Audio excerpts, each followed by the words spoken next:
سلام البنات، كي دايرين؟ لاباس عليكم؟ اموركم على خير وبخير؟ كنتمنى تكونوا بصحه جيده وبالف خير يا ربي. البنات، طلبتوني بزاف الوصفه ديال الشمع لهذا اليوم. قررت نجيب لكم هاد الشمعه اللي هما اللي هي سهله بزاف، والوصفه ديالها بسيطه، والمفعول ديالها قوي جدا. وان شاء الله غادي تجربوها وغادي تشوفوا النتيجه وتدعيو معايا باذن الله. انا ديما كنتسنى الدعوات ديالكم، وجبت لكم جوج ديال الوصفات. كاينين جوج ديال الشمعات. وان شاء الله يا ربي هاد الوصفات ديال اليوم يعجبوكم. وان شاء الله هاد الوصفة أنا متأكدة غادي تعجبكم. يعني ما غاديش نحتاجوا أننا نشعلوا فيها الشمعة. يعني ملي غادي نعملوها هاد الشمعات، يعني إلا كنتي خايفة من الزوج ديالك أو ما عندكش فين تشعلي الشمع، هاد الشمعة يعني غادي نكتبوا فيهم وغادي ندوبوهم في الحليب. فهي زوينة بزاف البنات، والمفعول ديالها قوي جدا. نبداو على بركة الله البنات.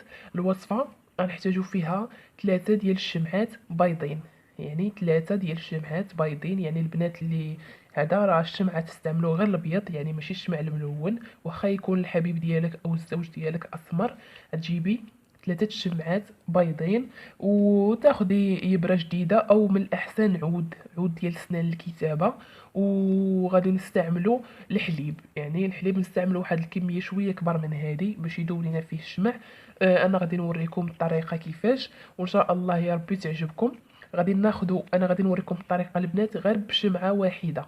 نتوما غادي تستعملوا 3 شمعات بيضين. انا غادي نوريكم غير بطريقه بوحده، وكلهم ب3 بيهم غطبقي عليهم نفس الطريقه. وغادي من بعد البنات غادي ناخذوا هاد الشمعه هذه، وغادي نكتبوا فيها هنايا بشكل دائري. نكتبوا جلب، عقل، فلان، ابن فلانة. مفهومة ديال البنات؟ يعني خدينا هاد الشمعة الأولى كتبنا فيها جلب، عقل، فلان، ابن فلانة. غناخدو الشمعة الثانية. يعني أنا وريتكم غير هذا، يعني الطريقة نوريها لكم بوحدة. تاخدو الشمعة الثانية وتكتبوا بها بنفس الطريقة بشكل دائري: جلب، ذكر، فلان، ابن فلانة. مفهومة هذا؟ جلب، ذكر، فلان، ابن فلانة. ناخدو الشمعة الثالثة ونكتبوا فيها بشكل دائري: جلب، رأس، فلان، ابن فلانة. مفهومة هذه البنات؟ بشكل دائري. كل وحدة غنكتبوا فيها جلب عقل، وحدة جلب ذكر، وحدة جلب راس فلان ابن فلانة. من بعد البنات غادي ناخدو الشمعة وعاد نكتبوا فيها بشكل اللي هو بحال هكا أفقي.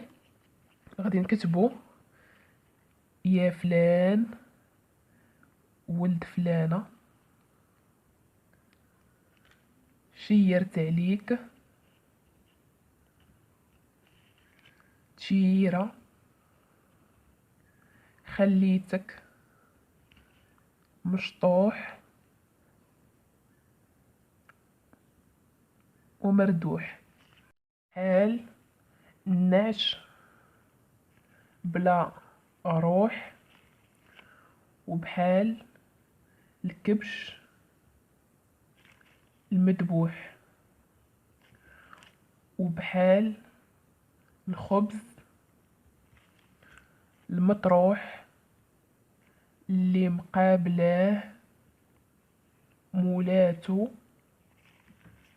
تبكي وتنوح.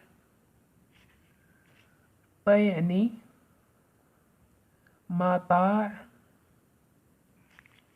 القلم الفقيه، وما طاع الغنم للسارح. إلا مشيتي واش قديتي؟ العقل والروح والذكر مع فلانة بنت فلانة، غير سكيطة اللي سكيتي. سكيطة يعني البنات هي الجسد. مفهوم هذه البنات؟ هاد الكتابة هذه اللي كتبتها بهذا الشكل اللي هو يعني هكا أفقي، غتكتبوها يعني نفسها في الشمعات بثلاثة. مفهوم؟ هذه تكتبوها نفسها في الشمعات بثلاثة. بالنسبة للكتابة اللي كتبنا هكا بشكل دائري، كل وحدة نكتبوا فيها يعني بالطريقة اللي قلت لكم، وحدة فيها عقل، وحدة ذكر، وحدة رأس، غير باش نفهمكم البنات. من بعد البنات ملي غنكتبوا هاد الكتابة نفسها في الشمعات بثلاثة، غادي ناخدو يعني واحد الإناء ونديرو فيه الشمعات بثلاثة، ونخويو عليه واحد القدر ديال الحليب. مفهوم هادي البنات؟ نخويو عليه واحد القدر ديال الحليب. ومن بعد من نخويو عليهم الحليب، غادي نمهلو البوطه مزيان ونحطوهم حتى يعني نحطوهم يبقاو تما، يعني باش يسخن هذاك الحليب. وناخذ واحد العود يعني يكون شويه كبير، عود، ونبقاو نحركو. مفهوم هادي البنات؟ نبقاو نحركو، وحنا كنحركو وحنا كنقولوا ما رانيش نحرك في الحليب، راني نحرك في قلب وعقل وذكر فلان ولد فلانه، ما يرتاح، ما يجيه نعاس حتى يجي يبوس الركبه والراس. مفهوم هذا البنات؟ وحنا كنحركو في هذاك الحليب وهذاك الشمع تما كيدوب، حنا كنحركو وهذاك الشمع كيدوب على نار مهيله.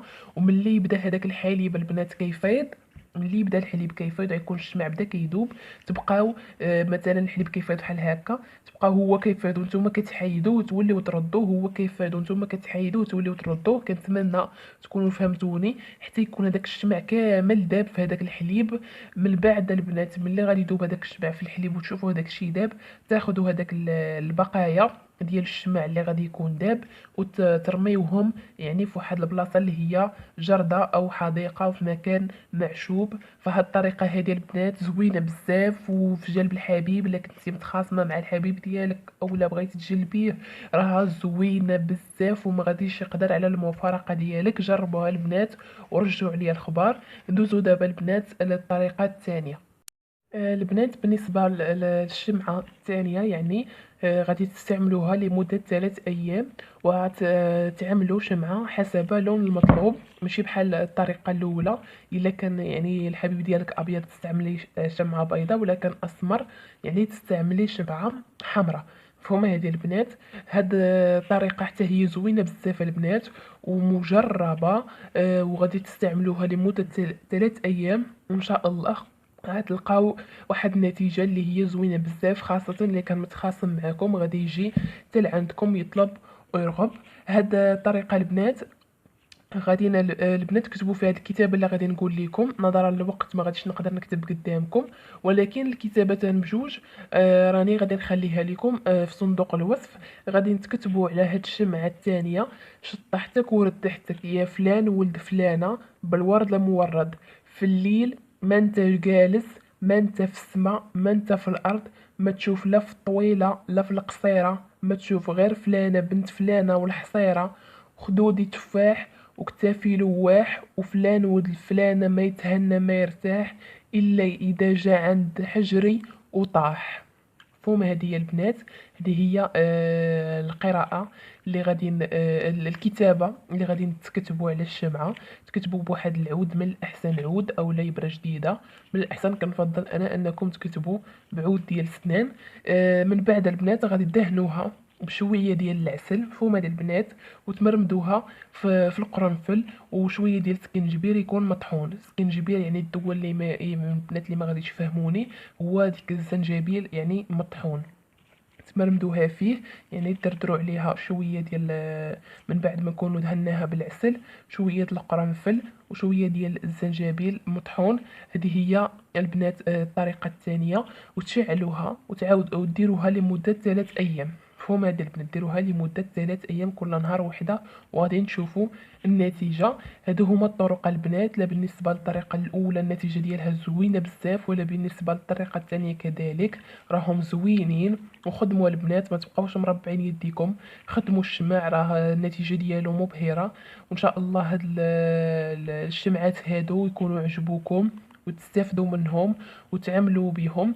بزاف البنات يقولوا لي بانهم متخاصمين مع الحبيب ديالهم، اللي يعني ها الفرصه جات عمل الجماع راه زوين بزاف، واخا يكون متخاصم معاك غادي يجي يبزز منه. هادو هما الطرق البنات، كنتمنى يكونوا عجبوكم.